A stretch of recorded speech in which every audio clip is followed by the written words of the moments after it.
আসসালামু আলাইকুম। আমার আজকের রেসিপিতে রয়েছে সরিষা বাটা দিয়ে কাতল মাছের ভুনা। কাতল মাছের কালিয়া, কাতল মাছের দো পেঁয়াজা এগুলো তো অনেক খেয়েছেন, কিন্তু সরিষা বাটা দিয়ে কাতল মাছের ভুনা কি খেয়েছেন? চলুন আমরা মূল রেসিপিতে চলে যাই।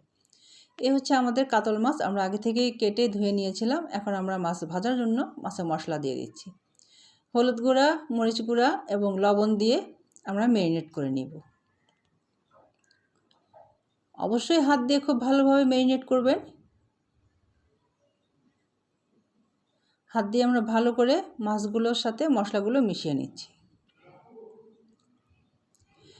এবং মাছগুলো কিন্তু আমরা ভেজে নিব। আপনি যদি কাঁচা মাছটা রান্না করতে যান তাহলে খুব একটা টেস্ট পাবেন না, সেহেতু আমরা মাছগুলো ভেজে নেব। ভাজার জন্য আমরা চুলায় ফ্রাই প্যান বসিয়েছি। ফ্রাই প্যানে আমরা তেল দিয়েছিলাম। গরম হয়ে যাওয়ার পর আমরা মাছগুলো দিয়ে দিচ্ছি। মাছ দেওয়ার কিছুক্ষণ পর আমরা মাছগুলো উল্টে দিচ্ছি। আমরা এপিট ওপিট ভালোভাবে ভেজে নিব। আবার খুব বেশি কড়া করে ভাজবেন না, তাহলে কিন্তু আবার মাছগুলো শক্ত হয়ে যাবে। আমাদের মাছগুলো ভাজা হয়ে গেছে। এখন আমরা মাছগুলো তুলে নিয়েছি। এখন আমরা চুলায় আবার প্যান বসিয়েছি। প্যানে পরিমাণ মতো তেল দিয়েছি। তেল গরম হয়ে গেলে আমরা পেঁয়াজ কুচি দিব। আমি আবার সবসময় পেঁয়াজ কেটে এই বক্সে রাখি। পেঁয়াজের জন্য আমি এরকম বক্স কিনেছি। রান্না শেষে যেগুলো বেঁচে যায় সেগুলো ফ্রিজে রাখলেও কোনো রকম গন্ধ বের হয় না। এয়ারটাইট বক্স নিয়েছি। আচ্ছা, আমি পেঁয়াজ কুচি দিয়ে দিয়েছি। এখন আমরা পেঁয়াজগুলো ভেজে নিব। তো পেঁয়াজের সাথে আমি লবণ অ্যাড করে দিলাম। আমি লবণটা সবসময় পরিমাণ মতো পেঁয়াজের সাথেই দিয়ে দিই। নামানোর আগে অবশ্য টেস্ট করি বেশি কম হয়েছে কি না। কম হলে সামান্য দিই, তবে নর্মালি কখনো কম হয় না। পেঁয়াজের সাথে যে পরিমাণটা দিই আমার ওই পরিমাণটা একদম পারফেক্ট হয়। তো যাই হোক, আমরা পেঁয়াজ লাল লাল করে ভেজে নিয়েছি। পেঁয়াজ ভাজা হয়ে গেলে আমি সামান্য পানি অ্যাড করেছি, কারণ এখন হচ্ছে এক এক করে আমি মশলাগুলো অ্যাড করব। প্রথমে আমি রসুন বাটা দিয়েছি, হাফ টেবিল চামচ রসুন বাটা, হাফ টেবিল চামচ আদা বাটা। এরপরে আমি দিয়েছি সরিষা বাটা। সরিষা বাটা কিন্তু আমি 1.5 টেবিল চামচ দিয়েছি। এরপরে আমি দিয়েছি লাল মরিচ গুঁড়া, 1 চা চামচ লাল মরিচ গুঁড়া।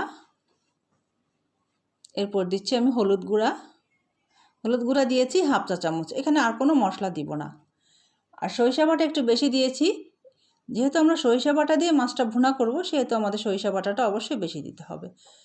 এরপর আমি মশলা ভালোভাবে কষিয়ে তারপর আমি মাছগুলো দিয়ে দিলাম। মাছগুলো দেওয়ার পর আমি টমেটোও দিয়ে দিয়েছি। এখন আমরা ভালোভাবে নাড়ব এবং মাছগুলো কষিয়ে নিব। খুব জোরে জোরে নাড়বেন না, আলতো করে নাড়তে হবে। ভালোভাবে নেড়েচেড়ে আমি একটু ঢাকনা দিয়েছি কিছুটা সময়ের জন্য, খুব বেশি সময় না, 1 মিনিটের মতো ঢাকনা দিয়েছি। 1 মিনিট পর আমরা পানি অ্যাড করব। পানি খুব বেশি লাগবে না, যেহেতু মাছ ভুনা হবে, একটু মাখা মাখা ঝোল থাকবে।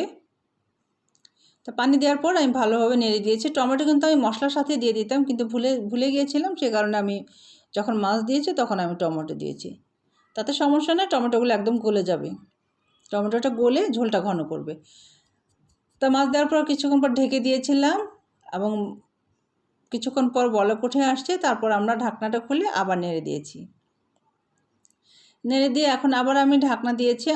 ঝোলটা কমানোর জন্য কিন্তু আমাদেরকে অপেক্ষা করতে হবে। কিছুক্ষণ পর আবারও আমরা ঢাকনা খুলে নেড়ে দিচ্ছি। অলরেডি কিন্তু আমাদের মাছের পানিটা শুকিয়ে গেছে, অনেকটাই শুকিয়ে গেছে। এখন যে পরিমাণ দেখছেন সেটা কিন্তু নামিয়ে রাখলে আরও শুকিয়ে যাবে। তরকারি নামানোর পর কিন্তু ঝোলটা টেনে যায়, এটা সবসময় খেয়াল রাখবেন। তো এইভাবে কিছুক্ষণ জাল করে আমি আবার ঢাকনা দিয়ে দিব। ঢাকনা দিয়ে দিলাম। এখন 1-2 মিনিট জাল করব, তারপর আমরা আবার ঢাকনা খুলে এখন আমরা নামিয়ে নিব। তো নামানোর আগে আমরা কিছুটা ধনিয়া পাতা দিব। আমি চুলার আঁচটা মিডিয়াম করে দিয়েছি। এখন আমরা ধনিয়া পাতা দিয়ে নামিয়ে নিব। ধনিয়া পাতাটা কিন্তু অপশনাল, আপনি চাইলে স্কিপ করতে পারেন, চাইলে দিতেও পারেন, তবে দিলে ফ্লেভারটা ভালো আসে, সেই জন্য আমি দিয়েছি। ধনিয়া পাতা দিয়ে হালকা করে একটু নেড়ে দিয়েছি। ফাইনালি কিন্তু আমাদের কাতল মাছের ভুনা করা কমপ্লিট হয়ে গেছে। সরিষা বাটায় কাতল মাছের ভুনা। তো আমি চুলা বন্ধ করে ঢেকে রেখেছিলাম। এই হইল আমাদের কাতল মাছের ভুনা দেখতে কিন্তু অসাধারণ হয়েছে, কালারটা অনেক সুন্দর হয়েছে, খেতেও কিন্তু অনেক মজা হয়েছে। তা আমি সার্ভিং ডিশে উঠিয়ে নিচ্ছি। তা কেমন লাগলো আমার এই সরিষা বাটায় কাতল মাছের ভুনা রেসিপিটা? আশা করি ভালো লেগেছে। ভালো লেগে থাকলে কিন্তু অবশ্যই লাইক, কমেন্ট অ্যান্ড শেয়ার করে দিবেন। আমাদের পেজটি ফলো করবেন, আমাদের ইউটিউব চ্যানেলটি সাবস্ক্রাইব করে দিবেন এবং ইউটিউব চ্যানেলে পাশে থাকা বেল আইকনটি অবশ্যই অল দিয়ে দিবেন। নতুন নতুন ভিডিও পেতে সঙ্গেই থাকুন, লাইক, কমেন্ট, শেয়ার করে দিবেন। দেখা হবে আগামীতে নতুন কোনো রেসিপি নিয়ে। সে পর্যন্ত সবাই ভালো থাকবেন, সুস্থ থাকবেন।